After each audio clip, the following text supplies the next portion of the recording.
Bonjour à toutes et à tous, bienvenue dans Chine France le journal, votre émission quotidienne d'information sur la Chine en français sur Mandarin TV. Et sans transition, voici les titres de l'actualité. Covid-19, la Chine ferme ses frontières aux étrangers de plusieurs pays. Les provinces chinoises se ruent sur les subventions pour le développement du véhicule à hydrogène. Un livre rare français remis à la Bibliothèque nationale de Chine. En Chine, après avoir parcouru 100 km et aidé par WeChat, un chien a réussi à retrouver ses propriétaires. Découverte en Chine d'une drôle de crevette à 5 yeux qui a vécu il y a 520 millions d'années. En raison de l'augmentation des cas de Covid-19 dans certains pays, la Chine a suspendu l'entrée de citoyens d'autres pays du Royaume-Uni, de la Belgique et des Philippines. Un renforcement des mesures d'accès au territoire chinois a été annoncé aussi pour les Français, les Américains, les Allemands ou les Canadiens. La Chine annonce de nouvelles restrictions aux voyageurs en vue de se prémunir contre le coronavirus. Du fait des nouvelles explosions de cas positifs dans certains foyers dans le monde, Pékin a temporairement suspendu l'entrée de ressortissants non chinois en provenance de Grande-Bretagne et de Belgique. Dans le même temps, la Chine va également imposer des tests de dépistage stricts aux visiteurs en provenance des États-Unis, de France et d'Allemagne. Du fait de la crise sanitaire, Pékin a décidé d'interdire temporairement l'entrée des citoyens étrangers voyageant depuis le Royaume-Uni, même si ceux-ci disposent d'un titre de résidence, a fait savoir mercredi l'ambassade de Chine à Londres. La mission diplomatique chinoise en Belgique a publié un communiqué similaire annonçant des restrictions visant les voyageurs belges, alors que la Belgique présente le taux de contamination au coronavirus le plus important d'Europe. Après avoir interdit en mars l'entrée de tous les ressortissants étrangers face à la propagation du coronavirus, la Chine avait assoupli ses restrictions le 28 septembre dernier. Ce resserrement des mesures aux frontières intervient alors que l'Europe connaît une nouvelle vague de l'épidémie. Pékin a annoncé de nouvelles mesures sanitaires parmi les plus strictes au monde. À compter du 6 novembre, tous les voyageurs en provenance des États-Unis, d'Allemagne et de France devront se soumettre à 2 tests de dépistage, dont un sanguin, au cours des 48 heures précédant leur vol. La Covid-19 a eu un grand impact sur la façon dont les gens dépensent leur argent et sur l'endroit où ils le dépensent. L'un des plus grands changements que la Chine a connu au cours des derniers mois, c'est la hausse des nouveaux investisseurs sur le marché boursier des titres A. Ils étaient déjà plus de 1,5 million sur le seul mois de septembre. Fixez attentivement les graphiques rouges et verts sur son écran de téléphone. Voici comment Sun Xuchao, 24 ans, passe son temps après sa journée de travail depuis qu'il a commencé à investir dans le marché des titres A en avril, lorsque la limitation des participations étrangères dans les sociétés de valeurs mobilières en Chine a été abandonnée. Cette décision d'ouvrir l'industrie de la finance aux investisseurs étrangers était pratiquement certaine d'attirer plus d'argent étranger sur le marché des actions, et Sun dit que cela l'a convaincu de passer à l'action. Jusqu'à présent, ce nouvel investisseur a investi dans près d'une douzaine d'actions et dans plus de 10 fonds de capital investissement. Il a mis quelques 300 000 yuan dans le marché, la plupart dans les soins de santé, la consommation et les véhicules à nouvelle énergie.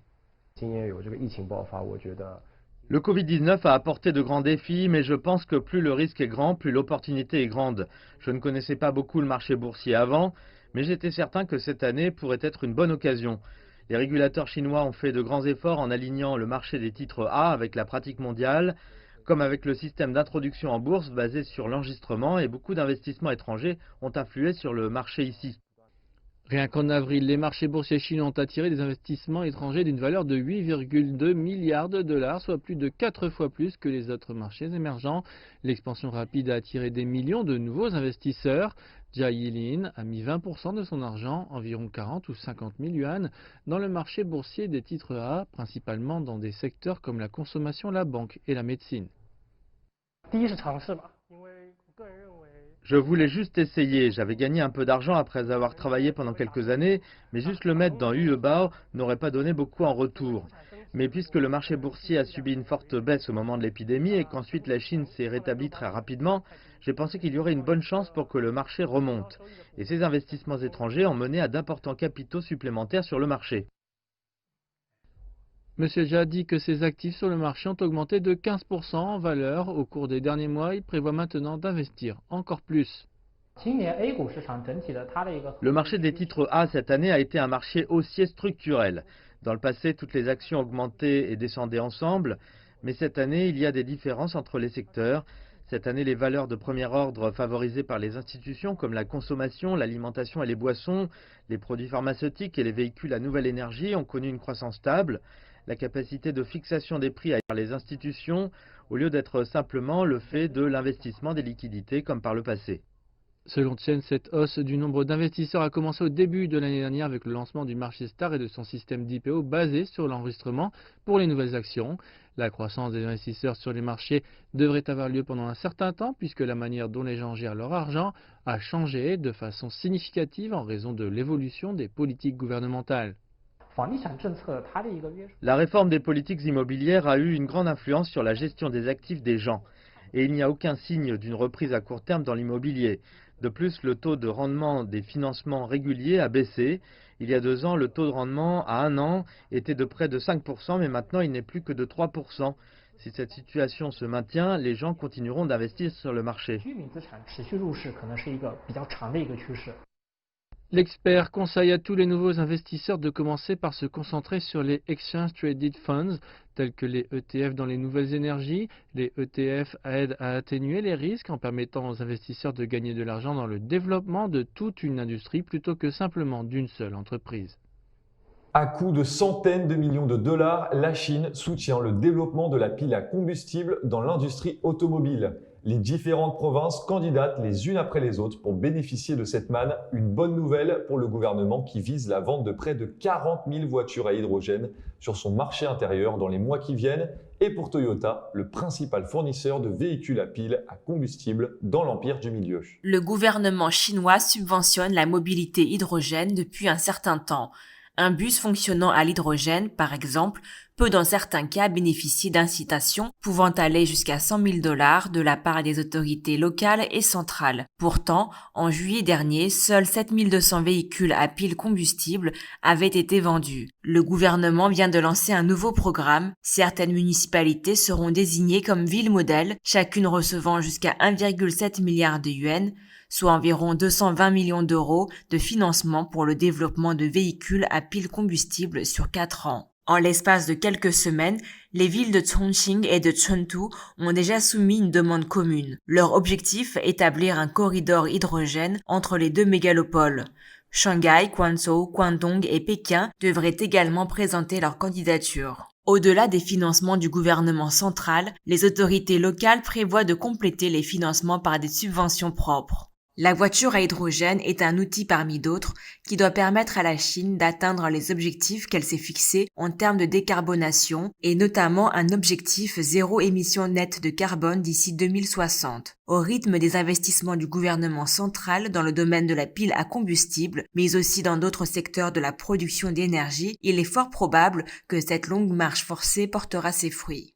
Un livre français rare du XVIIe siècle sur Confucius, offert l'année dernière au président Xi Jinping par le président français Emmanuel Macron, a été officiellement remis mercredi à la Bibliothèque nationale de Chine à Beijing. Confucius ou la science des princes a été écrit par l'explorateur et médecin français François Bernier en 1688. C'est le premier livre en langue française connu présentant l'ancien philosophe et éducateur chinois Confucius. Il s'agit également du premier manuscrit européen du siècle des Lumières à être inclus dans la collection de la bibliothèque chinoise. En mars 2019, lors de la visite d'État du président Xi Jinping en France, Macron a présenté le livre avant leur réunion à Nice et a déclaré que les traductions des œuvres de Confucius en France avaient éclairé des philosophes tels que Montesquieu et Voltaire. Reconnaissant sa rareté et son importance, M. Xi a déclaré qu'il serait ramené en Chine et placé dans la collection de la Bibliothèque nationale de Chine. Le livre de 206 pages, qui a une couverture en peau de vache exquise,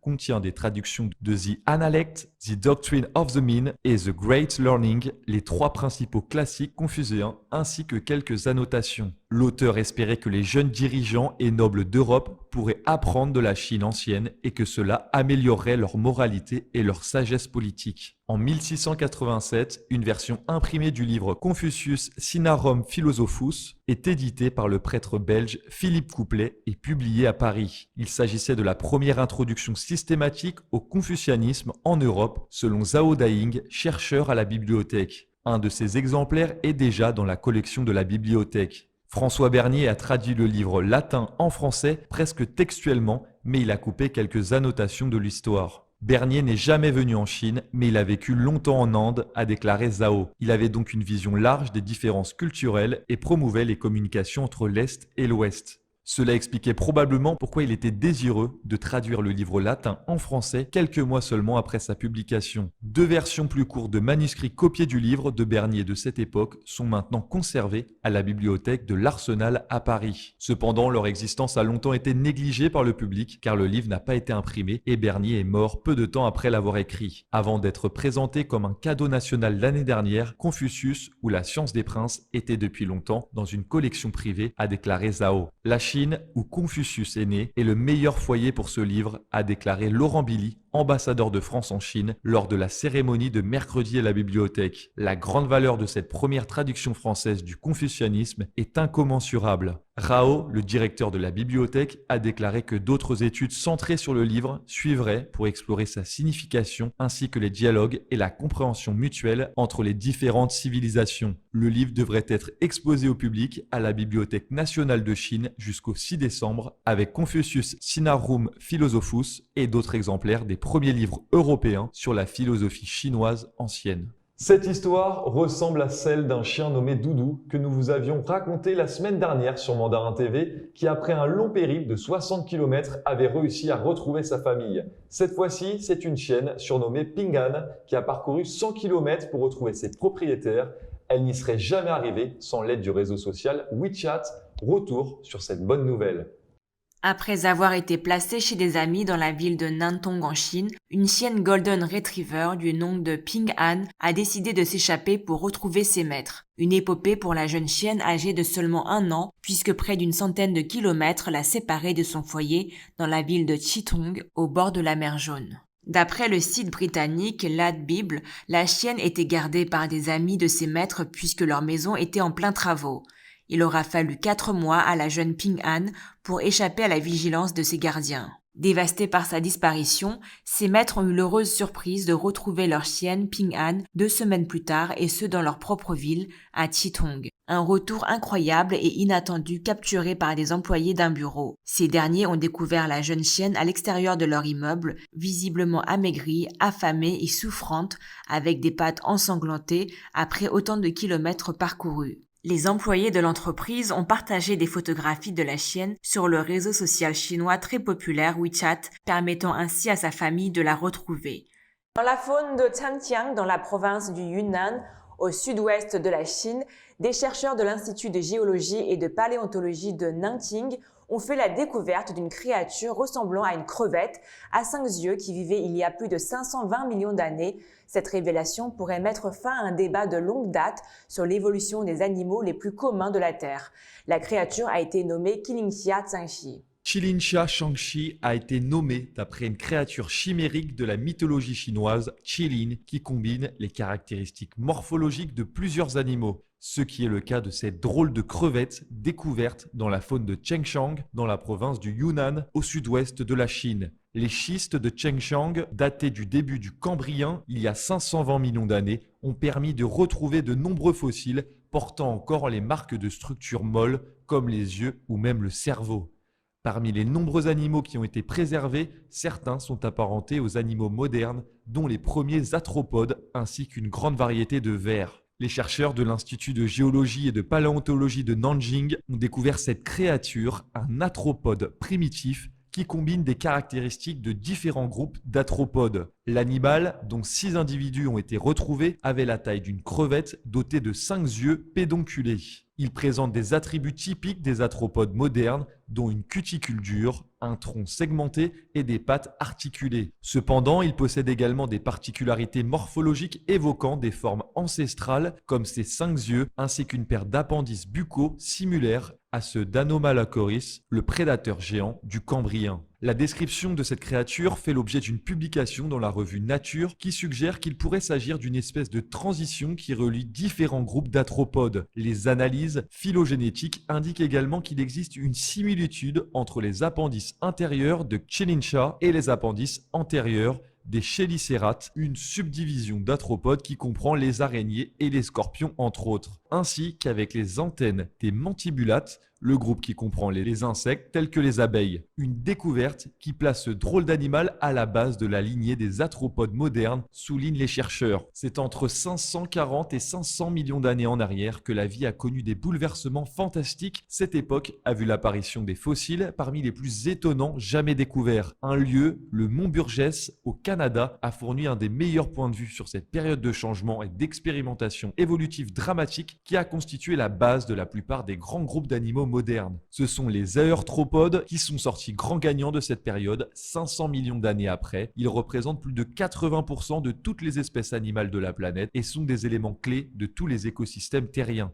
On compte parmi eux les insectes, les arachnides, les crustacés, les trilobites et une grande diversité d'autres formes animales vivantes et teintes. Cette créature, qui combine des caractéristiques de plusieurs animaux, pourrait éclairer l'origine des arthropodes modernes et mettre fin à un débat de longue date sur l'évolution des animaux les plus communs de la Terre. Elles sont devenues la risée d'Internet, les Pindan Mingyuan, littéralement les jeunes filles de bonne famille qui font des achats groupés. Cet oxymore a enflammé les réseaux sociaux chinois en octobre suite aux révélations d'un blogueur. En réalité, ce sont de jeunes salariés souhaitant se créer à moindre coût une image de femme riche grâce à un style ostentatoire. Mais qui sont réellement ces jeunes chinoises qui s'inventent une vie luxueuse sur les réseaux sociaux. Originaires de petites villes, elles ont entre 20 à 30 ans, vivant et travaillant à Shanghai. Pour beaucoup d'entre elles, leur rêve est de porter des sacs de luxe, dîner dans des restaurants étoilés ou épouser un riche banquier. À l'image des personnages de Teeny Time, film à succès sorti en 2013 qui a séduit une génération d'adolescentes citadines avec ses personnages affichant sans réserve une vie luxueuse à Shanghai. Mais la réalité est bien plus cruelle. Ces jeunes femmes gagnent en moyenne entre 5 000 et 10 000 yuan, soit 650 € à 1 300 € par mois. Un salaire trop modeste pour mener un train de vie digne d'une vraie héritière. Pour y parvenir, ces adeptes de la pauvreté raffinée n'hésitent pas à vivre à crédit ou à pratiquer l'économie collaborative. Selon le BCG Tencent Digital Luxury Report, publié début octobre, pour la première fois, les moins de 30 ans représentent plus de la moitié du nombre de consommateurs de luxe. Un phénomène généré en partie par un gain de pouvoir d'achat chez les jeunes Chinois. Néanmoins, force est de constater qu'ils ne partagent pas la même mentalité ni le même mode de consommation que leurs parents, souvent économes et épargnants. Ces enfants du numérique sont habitués aux emprunts sur les plateformes de paiement en ligne et aux achats groupés, en témoigne le succès vertigineux de la plateforme d'e-commerce Pinduoduo. C'est dans ce contexte que les groupes WeChat, comme celui des héritières de Shanghai, fleurissent sur Internet. Les membres du groupe ne se connaissent pas, mais forment volontiers des équipes spontanées de 6 ou 10 personnes pour se retrouver autour d'un thé au Ritz-Carlton ou pour une location journalière d'une Ferrari. Certaines vont jusqu'à partager les frais pour louer ensemble des colombes Gucci de seconde main. Leur objectif est clair, prendre des photos et les publier sur les réseaux sociaux pour avoir plus de likes et pour séduire des hommes fortunés. Pour moins de 200 yuan, 26 €, elles se mettent ainsi dans la peau de femmes riches qui suscitent la convoitise. Dans le monde virtuel certes, mais qui peut faire illusion. Sur les réseaux sociaux, le hashtag héritière de Shanghai a généré en 3 jours pas moins de 144 000 discussions. L'expression est depuis utilisée de manière humoristique par les internautes pour désigner tout ce qui concerne les activités collectives et l'économie collaborative. Comme en témoigne une des plaisanteries lâchées sur Weibo. « Quelqu'un voudrait louer une doudoune avec moi ? Je ne la porte qu'en hiver. Vous pourrez la garder le reste de l'année. » Si les héritières en devenir déchaînent tant de passion dans l'empire du milieu, c'est que ce phénomène suscite en filigrane des débats aussi bien sur la société de spectacle que sur l'angoisse de la classe moyenne en Chine. Pour le sociologue Chong Yihan, ce fait divers a créé surtout un effet de choc chez la dite classe moyenne, qui a construit son identité sociale à travers la consommation et un certain style de vie. Il explique, dans une Chine en mutation perpétuelle, une partie de la classe moyenne, touchée par la peur du déclassement, cherche une certaine assurance en se comparant aux autres. Leur répulsion à l'égard des Pindan Mingyuan est en fait le reflet de leur propre angoisse identitaire. Le secteur du luxe porte également un regard attentif sur l'évolution de l'affaire. Si l'hôtel Ritz-Carlton, mis en cause dans la polémique, a démenti l'existence d'achats groupés, le média Ching Daily juge pourtant que Pindan Mingyuan pourrait marquer le début d'un nouveau modèle économique dans le secteur du luxe, davantage tourné vers une consommation collective. Et c'est déjà la fin de votre journal. Merci de nous avoir suivis sur Mandarin TV. Et pour continuer à suivre l'actualité, rendez-vous sur notre site mandarintv.fr. Très belle journée ou très belle soirée sur Mandarin TV.